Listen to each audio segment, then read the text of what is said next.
जय श्री हरि विष्णु। राधे राधे दोस्तों, आज की वीडियो में हम सत्यनारायण व्रत की कथा सुनेंगे। एक समय नैमिषारण्य तीर्थ में सौनकादिक 88,000 ऋषियों ने श्री सूत जी से पूछा, हे प्रभु, इस कलयुग में वेद विद्या रहित मनुष्यों को प्रभु भक्ति किस प्रकार मिलेगी तथा उनका उद्धार कैसे होगा। हे श्रेष्ठ मुनि, कोई ऐसा तप कहिए जिससे थोड़े से समय में पुण्य प्राप्त हो तथा मन वांछित फल मिले। वह कथा सुनने की हमारी इच्छा है। सर्वशास्त्र ज्ञाता श्री सूत जी बोले, हे वैष्णवों में पूज्य, आप सबने प्राणियों के हित की बात पूछी है। अब मैं उस श्रेष्ठ व्रत को आप लोगों से कहूँगा जिस व्रत को नारद जी ने लक्ष्मी नारायण से पूछा था और लक्ष्मीपति ने मुनि श्रेष्ठ नारद से कहा था। सो ध्यान से सुनो। एक समय योगी राज नारद जी दूसरों के हित की इच्छा से अनेक लोकों में घूमते हुए मृत्यु लोक में आ पहुँचे। यहाँ अनेक योगिनियों में जन्मे हुए प्रायः सभी मनुष्यों को अपने कर्मों के द्वारा अनेकों दुखों से पीड़ित देखकर सोचा कि यत्न के करने से निश्चय ही दुखों का नाश हो सकेगा। ऐसा मन में सोचकर विष्णु लोक को गए। वहाँ श्वेत वर्ण और 4 भुजाओं वाले देवों के ईश नारायण को, जिनके हाथ में शंख चक्र गदा और पद्म थे तथा वरमाला पहने हुए थे, उन्हें देखकर स्तुति करने लगे। हे भगवान, आप अत्यंत शक्ति से संपन्न है। मन तथा वाणी से आपको कोई नहीं पा सकता। आपका यद आदि मध्य अंत नहीं है। निर्गुण स्वरूप सृष्टि के कारण भक्तों के दुखों को नष्ट करने वाले आपको मेरा नमस्कार है। नारद जी से इस प्रकार की स्तुति सुनकर विष्णु भगवान बोले कि हे मुनि श्रेष्ठ, आपके मन में क्या है? आपका किस काम के लिए आगमन हुआ है? निसंकोच कहो। तब नारद जी बोले, मृत्यु लोक में सभी मनुष्य जो अनेक योनियों में पैदा हुए हैं, अपने अपने कर्मों के द्वारा अनेक प्रकार के दुखों से दुखी हो रहे हैं। हे नाथ, मुझ पर दया रखते हुए तो बतलाइए कि उन मनुष्यों के सभी दुख थोड़े से ही प्रयत्न से कैसे दूर हो सकते हैं। श्री भगवान बोले, हे नारद, मनुष्यों की भलाई के लिए तुमने बहुत अच्छी बात पूछी है। जिस काम के करने से मनुष्य मोह से छूट जाता है वह मैं कहता हूँ, सुनो। बहुत पुण्य देने वाला स्वर्ग तथा मृत्यु लोक दोनों से दुर्लभ एक उत्तम व्रत है। आज मैं प्रेम बस होकर तुमसे कहता हूँ। सत्यनारायण का यह व्रत अच्छी तरह विधि पूर्वक करके मनुष्य तुरंत ही यहाँ सुख भोग कर मरने पर मोक्ष को प्राप्त होता है। श्री भगवान के वचन सुनकर नारद मुनि बोले, उस व्रत का फल क्या है? क्या विधान है? किसने यह व्रत किया है और किस दिन यह व्रत करना चाहिए? विस्तार से कहो। भगवान बोले, दुख शोक आदि को दूर करने वाला, धन धान्य को बढ़ाने वाला, सौभाग्य तथा संतान को प्राप्त कराने वाला यह व्रत सब स्थानों पर विजय करने वाला है। भक्ति और श्रद्धा के साथ किसी भी दिन मनुष्य श्री सत्यनारायण की शाम के समय ब्राह्मणों और बंधुओं के साथ धर्मपरायण होकर पूजा करे। भक्ति भाव से नवेद, केले का फल, घी, दूध और गेहूं का चूर्ण सवाई लेवे। गेहूं के अभाव में साठी का चूर्ण, शक्कर तथा गुड़ ले और सब भक्षण योग्य पदार्थ जमा करके भगवान को अर्पण करे तथा बंधुओं सहित ब्राह्मणों को भोजन करावे। पश्चात स्वयं भोजन करे। नृत्य गीत आदि का आचरण कर सत्यनारायण भगवान का स्मरण करते हुए समय व्यतीत करे। इस तरह व्रत करने पर मनुष्यों की इच्छा निश्चय पूर्ण होती है। विशेषकर कलिकाल में मृत्यु लोक में यही मोक्ष का सरल उपाय है। सूत जी बोले, ऋषियों, जिसने पहले समय में इस व्रत को किया है उसका इतिहास कहता हूँ, ध्यान से सुनो।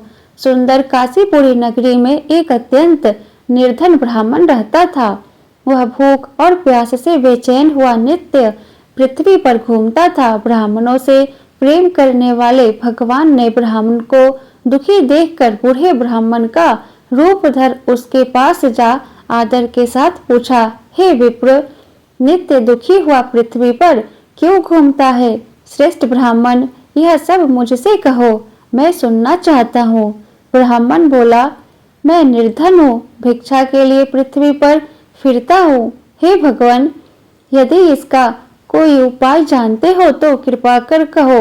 वृद्ध ब्राह्मण बोला, सत्यनारायण भगवान मन वांछित फल देने वाले हैं, इसलिए हे ब्राह्मण तू उनका पूजन कर, जिसके करने से मनुष्य सब दुखों से मुक्त होता है। ब्राह्मण को व्रत का सारा विधान बताकर बूढ़े ब्राह्मण का रूप धारण करने वाले श्री सत्यनारायण भगवान अंतर ध्यान हो गए। जिस व्रत को वृद्ध ब्राह्मण ने बतलाया है मैं उसको करूंगा, यह निश्चय करने पर उसे रात में नींद नहीं आई। वह सवेरे उठ सत्यनारायण के व्रत का निश्चय कर भिक्षा के लिए चला। उस दिन उसको भिक्षा में बहुत धन मिला, जिससे बंधु बांधवों के साथ उसने सत्यनारायण का व्रत किया। इसके करने से वह विप्र सब दुखों से छूटकर अनेक प्रकार की संपत्तियों से युक्त हुआ। उस समय वह विप्र हर मास व्रत करने लगा।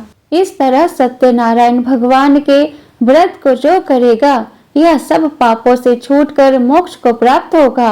आगे जो पृथ्वी पर सत्यनारायण का व्रत करेगा वह मनुष्य सब दुखों से छूट जाएगा। इस तरह नारद जी से नारायण का कहा हुआ यह व्रत मैंने तुमसे कहा। हे विप्रो, मैं अब और क्या कहूँ? ऋषि बोले, हे मुनीश्वर, संसार में इस विप्र से सुनकर किस किसने इस व्रत को किया, हम वह सब सुनना चाहते हैं। इसके लिए हमारे मन में श्रद्धा है।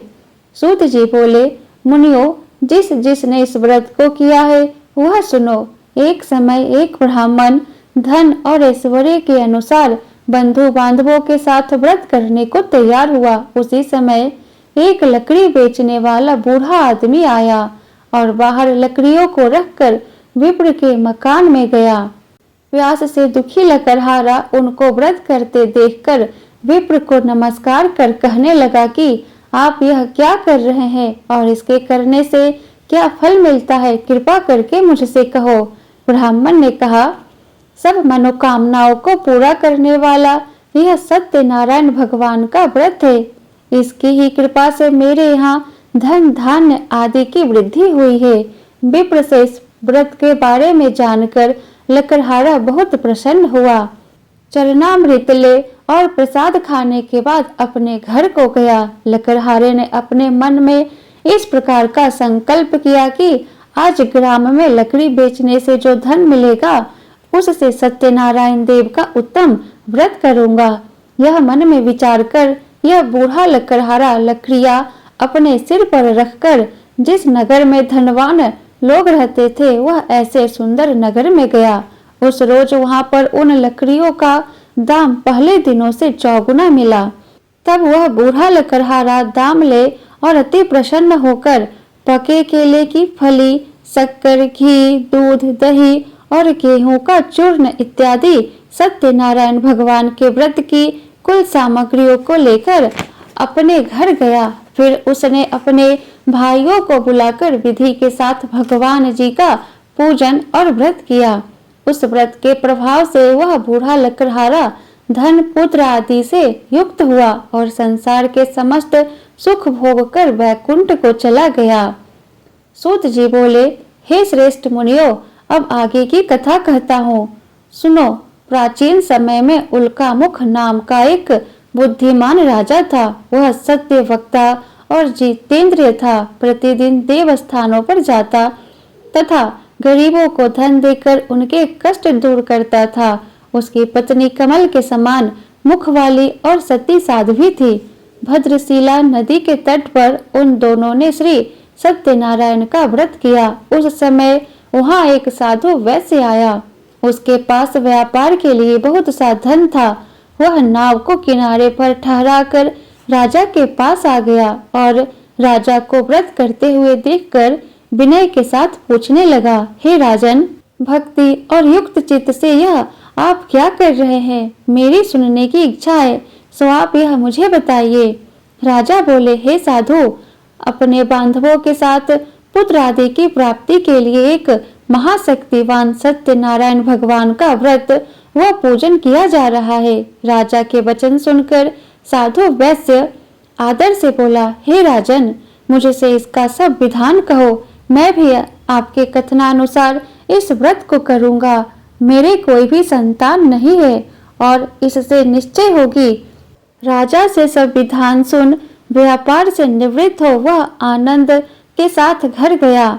व्यापारी ने अपनी स्त्री से संतान देने वाले उस व्रत का समाचार सुनाया और कहा कि जब मेरे संतान होगी तब मैं उस व्रत को करूंगा।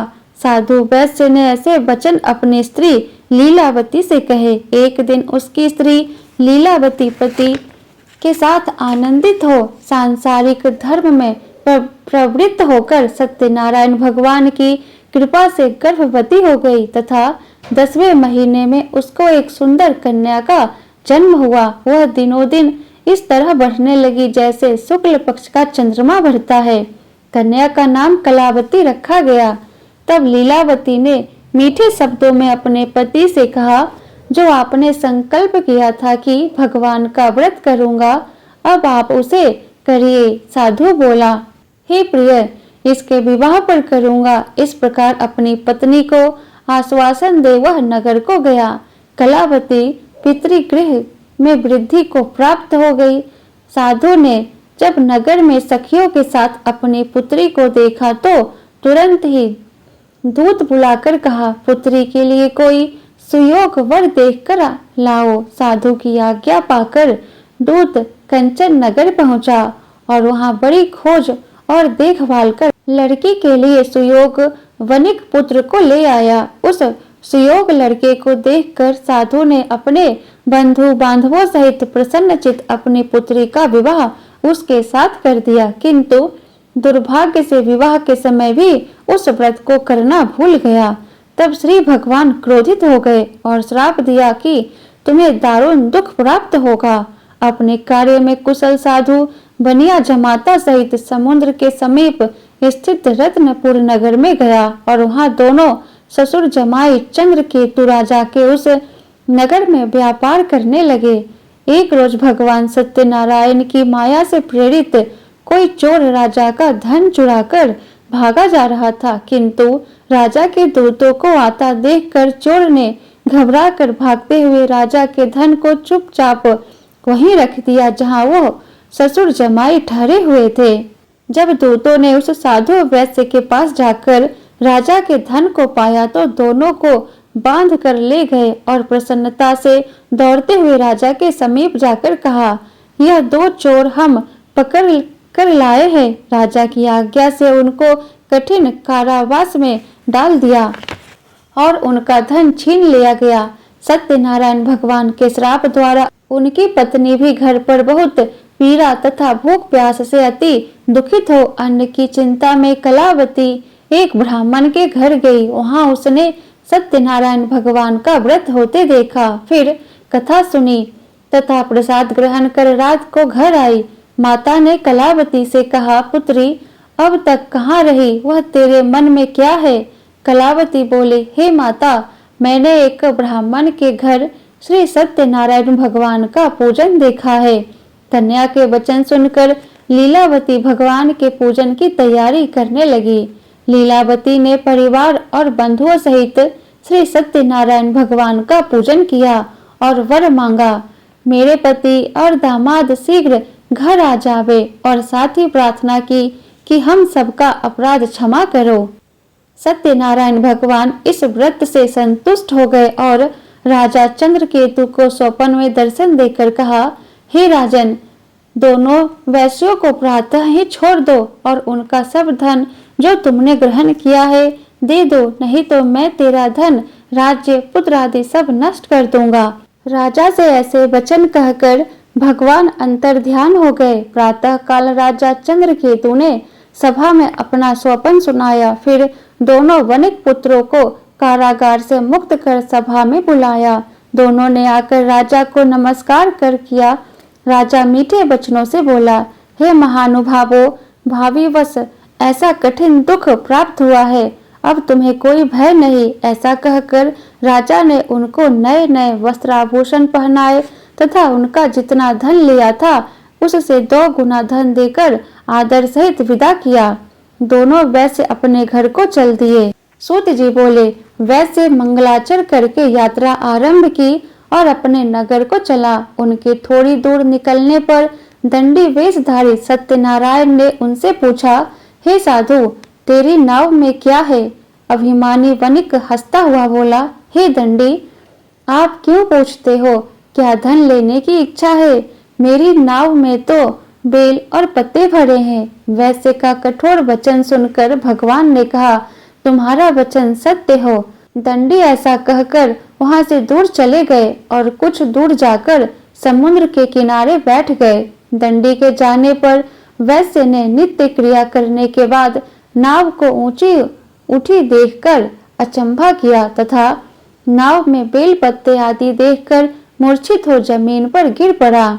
फिर मूर्छा खुलने पर अत्यंत शोक प्रकट करने लगा। उसका दामाद बोला कि आप शोक न करें, यह दंडी का श्राप है, अतः उनकी शरण में चलना चाहिए, तभी हमारी मनोकामना पूरी होगी। दामाद के वचन सुन वह दंडी के पास पहुंचा और अत्यंत भक्ति भाव से नमस्कार करके बोला, मैंने जो आपसे असत्य वचन कहे थे उनको क्षमा करो। ऐसा कहकर महान शोकातुर हो रोने लगा। तब दंडी भगवान बोले, हे वणिक पुत्र, मेरी आज्ञा से बार बार तुम्हें दुख प्राप्त हुआ है, तो मेरी पूजा से विमुख हुआ। साधु बोला, हे भगवान, आपकी माया से ब्रह्मा आदि भी आपके रूप को नहीं जानते, तब मैं अज्ञानी कैसे जान सकता हूँ? आप प्रसन्न होइए, मैं सामर्थ्य के अनुसार आपकी पूजा करूँगा। मेरी रक्षा करो और पहले के समान नौका में धन भर दो। उसके भक्ति युक्त वचन सुनकर दंडी भगवान ने उन्हें क्षमा किया तथा नौका को धन से भर दी। तब साधु ने भगवान सत्यनारायण का पूजन कर साथियों सहित अपने नगर को चला। जब अपने नगर के निकट पहुंचा तब दूत को घर भेजा। दूत ने साधु के घर जा उसकी स्त्री को नमस्कार कर कहा कि साधु अपने दामाद सहित इस नगर के समीप आ गए हैं। ऐसा वचन सुन साधु की स्त्री ने बड़े हर्ष के साथ सत्यदेव का पूजन कर पुत्री से कहा, मैं अपने पति के दर्शन को जाती हूँ, तू कार्य पूर्ण कर शीघ्र आ। माता के ऐसे वचन सुनकर कलावती प्रसाद छोड़कर पति के पास गई। प्रसाद की अवज्ञा के कारण सत्यदेव ने रुष्ट हो उसके पति को नाव सहित पानी में डुबो दिया।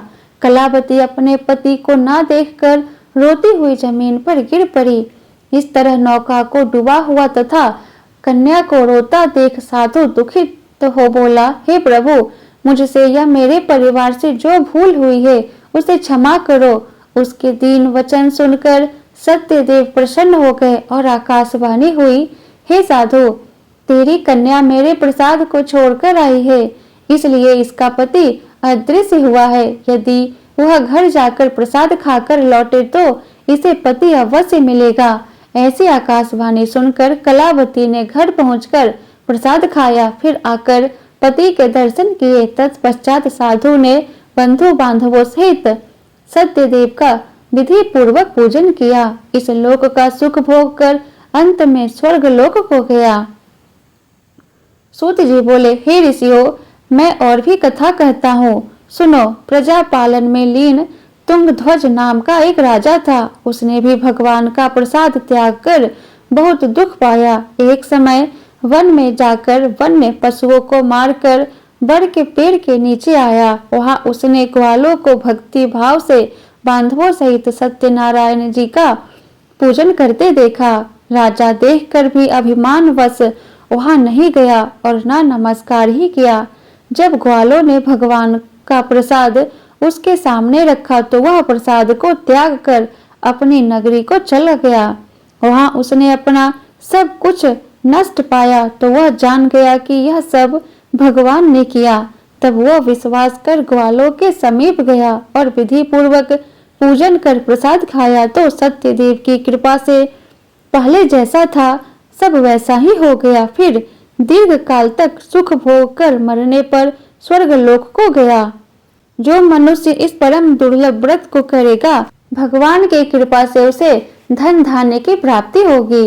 निर्धन, धनी और बंदी बंधक से मुक्त होकर निर्भय हो जाता है। संतानहीनों को संतान प्राप्त होती है तथा सब मनोरथ पूर्ण होकर अंत में वैकुंठ को जाता है। जिन्होंने पहले इस व्रत को किया, अब उनके दूसरे जन्म की कथा कहता हूँ। वृद्ध सतानंद ब्राह्मण ने सुदामा का जन्म लेकर मोक्ष को पाया।